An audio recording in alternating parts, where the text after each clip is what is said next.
many times have you either revamped your price list or you look at it and you're like, oh, I don't feel confident in that at all? Well, you're definitely not alone, because I've revamped mine several times and my coaching clients have done so as well. Your photography price list is one of those things you're never gonna feel like it's exactly right, but you can get it really close, and that's why today I'm gonna share the secret to pricing as a boudoir photographer. I'm gonna teach you how to make your worth and still book out. And make sure that you stay to the end, because I'm giving you exactly how I present my price list to my client for the session. And this little trick helps me stay booked out with amazing clients, and they never question my pricing. Like, I'm giving you my exact strategy. You don't want to miss this. Hey, I'm Tracy and I help boudoir photographers stay forever booked out. Be sure to grab my free guidebook that lays out my 5 best tips for booking sessions without Facebook ads. My first secret to your boudoir photography pricing is to know your sales average goal. And the best way to figure that out is to walk through my full-time formula. Okay, so this is my full-time formula. What's really cool about this is it's going to take every personal goal, the important personal goals you have for your business, and turn them into business goals. So you may have seen this formula in other videos of mine, but what we want to start with is our salary goal. Let's say that you are working part-time and you just want to make $25,000 for the year to replace your part-time income. So that would mean that you need to bring in $83,333. We're going to skip the 5-year goals, and we're going to move right into your dream lifestyle. So what we want to do is start with your hours per week. Let's say you're replacing your income at your part-time job and you were working 20 hours a week there, and only, let's say, 9 months of the year. So you would have 12 weeks off, which means you would be working 40 weeks per year. That means that you'll have 800 hours per year to focus on your business. You're probably thinking, what does that have to do with anything, Tracy? Hang on. So let's look down here in the ideal schedule. We always want to mark off time for your admin, which is your marketing and your accounting, all those things. So we have that time in your admin. That's 267 hours per year. Break that down. That's 7 hours per week. So we have 533 hours left for sales, which is how many client hours you actually have.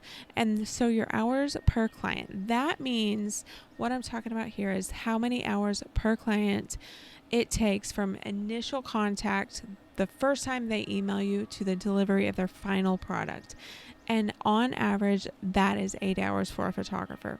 So clients per year, that means you would have time with that 533 hours. If you're doing 8 hours per client, you have time for 67 clients, or 6 clients per month.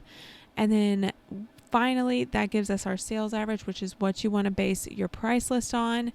And that sales average is $1,250 per client. Want my full-time formula? It happens to be in my TLC shop, and I've linked that in the description below. Make sure you grab your copy. Once you know your sales average goal, then you can build a price list around that sales average. And that brings me to my second step in building your boudoir photography price list, and that is to decide what to offer. Depending on your level, you can lay out your price list in different ways. There's collections, a la carte options, which are individual prints or albums, and then there's build your own collections. And notice I'm always using the word collections, not packages. That feels way more high-end than packages. For simplicity's sake, while we're watching this video, I'm just gonna go with a la carte options today. For a boudoir photographer specifically, I think it's very important to have 5 album options. Let's go with a 6x6, an 8x8, a 10x10, and then a 2. Holy cow, these are beautiful. I have to have them options. Then you're going to want to have wall portraits. Yes, even boudoir photographers need wall portraits. I also like to have gift prints, which are 5x7s or 8x10s. And you can possibly even have digital collections by themselves. So let's back up and talk about those wall portraits. You're probably like, Tracy, why do we need that? My boudoir clients are never putting those on the walls. And maybe not, but it's going to add value to your albums. For example, if one wall portrait is $999 and then one album with 10 images is $999, they can really see the value in that one album where they get 10 different photos. And I'm about to cover how to set your pricing for your photography pricing guide. But if you want to know exactly how much you should charge for each product in your price list, be sure to check out my TLC photography pricing calculator. That's going to be in the description below. It's in my TLC shop. This calculator factors in all your expenses and gives you the exact number you should charge to be profitable with your pricing. That's going to help you meet your photography business goals and your personal goals. And that brings us to the third step in my boudoir photography pricing strategy, and that's to lay everything out with a little bit of sales psychology. First things first, let's talk about the actual numbers. For this, I'm just going to show you my price list. Okay, so here we are on my boudoir pricing list for my boudoir business. I just showed you this price list here just a few minutes ago on my on the screen with me, but I want to show you real quick. So notice that all of my prices end in 9.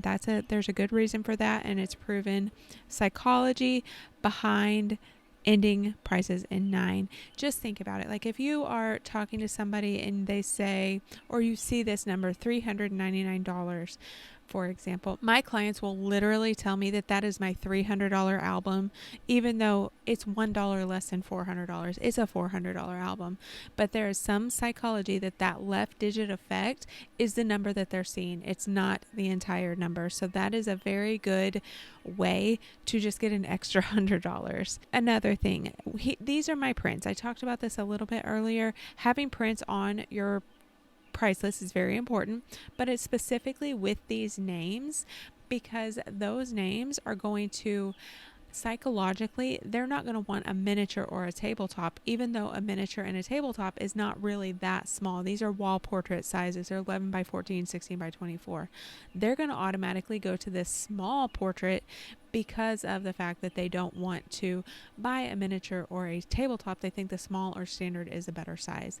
So those things are very important. The other thing, we just want to make sure that your sales average is right there in the middle. So say you have a $1,200 sales average, we want to make sure that that is right in the middle of your albums, because as boudoir photographers, our albums are going to be the thing that is most likely sold. And the best thing about my price list is going to guide your client to spend what you need them to spend to help you hit your goals. And like I said, the very best part is you don't have to feel salesy at all. If you're looking for a template that's built with these tips in mind, make sure you check out my Canva pricing guide template, and that's also in the TLC shop. It's super easy to customize for your business, and because it's a price list that I created, you know it's not going to make you feel salesy at all during your ordering sessions. Those clients are just going to spend what you need them to spend. And that brings me to my fourth and final secret to a boudoir photography pricing strategy, and that's being able to book out with qualified, amazing boudoir clients. Okay, here we are on my website, and what I want to show you is this bottom section underneath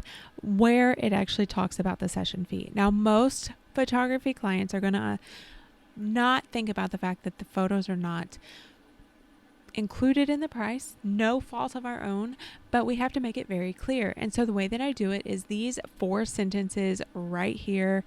It's in multiple places on my website, but specifically right here underneath the session fee. So I put images not included, albums start at $699, collections start at $25.99, and the average client invests $1,500 plus. So I put that there. I also put it all over the booking form, all over my contracts, everywhere there. And because I do that, I have never had anyone question my pricing at my actual session. And that's my secret to pricing as a boudoir photographer. Be sure to subscribe to get notified on my next video, which is on how to grow a boudoir business to 6 figures in a year. And while you wait, check out this video. If this was helpful, be sure to let me know and give it a like. Laney says bye. She's very, very tired, but she says bye.